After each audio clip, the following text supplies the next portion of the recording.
JIGL is the first subject in CS executive program, and students feel that this is mainly for LLB students and it is very difficult for us to score. But we have a paper of Anbu Kritika, who is not a LLB student but has scored 62 marks in JIGL. Let us look at her paper. We'll see how she has written the answers, how she has presented, and how her deep knowledge has helped. She was very regular in our classes, she was very hardworking, and she's been very kind to share her paper so that you too can get 60 plus. So let us look at the paper and see how to get 60 plus in JIGL.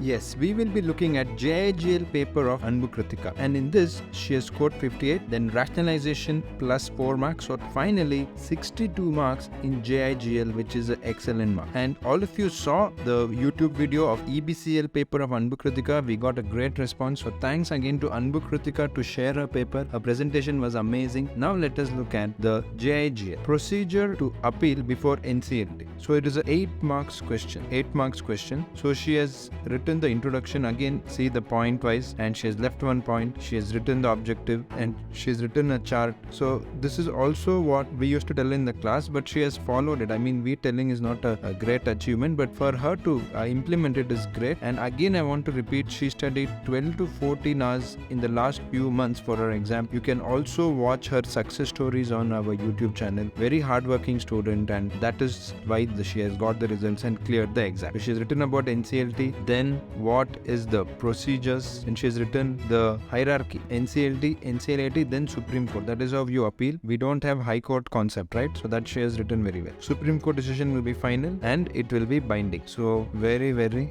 good. Then she has given the procedure. See, whenever procedure is there, I always used to tell student, write in step, and she has written here step 1, step 2, step 3. Very, very well written. So when you write in steps for procedure, person who's correcting is confident that you know the answer, and it also looks very presentable and very easy for you to see all the steps she has written. Then conclusion, brilliant answer. That is why she has scored 6 out of 8. 6 out of 8, what is it? It equals 75% of the marks, which is just brilliant, nothing short of brilliant. What is presumption? When it is needed and not needed in interpretation. Again, it is a very big question because it is for 8 marks. 8 marks. Interpretation of the act is also known as the will of the legislature. So first she has given an introduction. Very, very good. Then need an objective interpretation. Again, point wise, 1, 2, 3, 4. After every point she has written 1 line. She has left space. See, the spacing also is so good. Then what is presumption? Again, she has written in points, which is easy for the person who is reading. Definitely, even if you're reading, it's easy, right? When presumption is needed, when we do interpretation of statutes, when it is needed, again in points. When it is not needed, when presumption is not needed, again very well written. Following are the example for various presumptions. What are the various presumption examples? So she's given mens rea and all that. Everything has been written excellently well. Then also she has added 1 chart. See, all the kinds of presentation she has added in this particular answer, which makes it look really, really amazing. So this way, the person who's correcting gets very, very impressed. And see, again 1 more chart. So even the answer here, if you got C 6, again 6 out of 8. So this kind of answer has quantity, means she has written enough pages and enough points, and most importantly, quality answer is more important, and she has written both quantity and quality, and this is just brilliant, scoring 12 marks out of 16. Excellent. Explain the test laid down by Supreme Court of India for determining whether entity is instrumentality or agency of the state. So again, it is a case law related question. She has written the case law along with citation. Just see that. Even citation she has written here, and I told students, remember at least 5 important case law citation, and she has done it. I told everyone, but only few people have followed it and they have got the results. And she has written what is definition of a state, then what is the test laid down, then what are all the points relating to the test. So if you see here, it is a 5 marks question, and for 5 marks, 4 marks has been awarded. Just look at it. 4 out of 5 actually equals 80% of the marks, which is just fantastic and brilliant. So it is like that. Explain substituted mode of service of summons and its effect. Another question on how summons can be issued. So what is summons? First, again 3 points. See this, the way she has presented it so uniform, it is just unbelievable. And see, heading she has written in capital letters. All these small things make a difference. Small things, but it makes a big difference, I'm telling you. See again here, capital letter, and 4 marks has been scored. Okay. So next question question, she has scored 2 marks, but the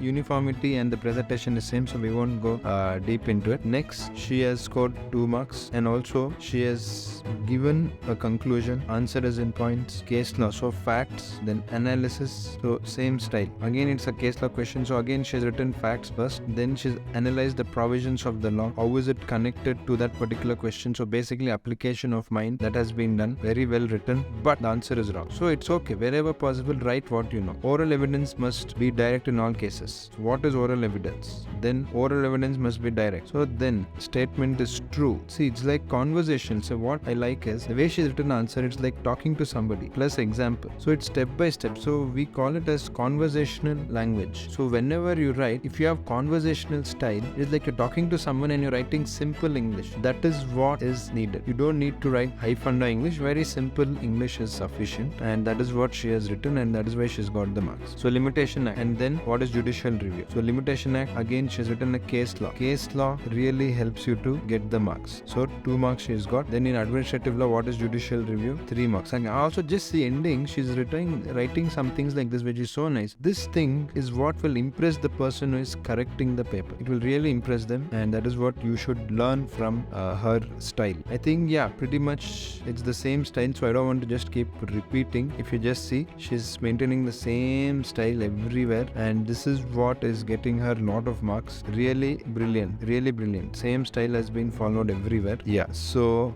finally she has got these marks. So again, thanks a lot to Anbu Kritika for sharing your paper, and for anybody else who wants anything related to CS exam, you can WhatsApp us. We are there to help you. Thank you, and I will see you in the next video.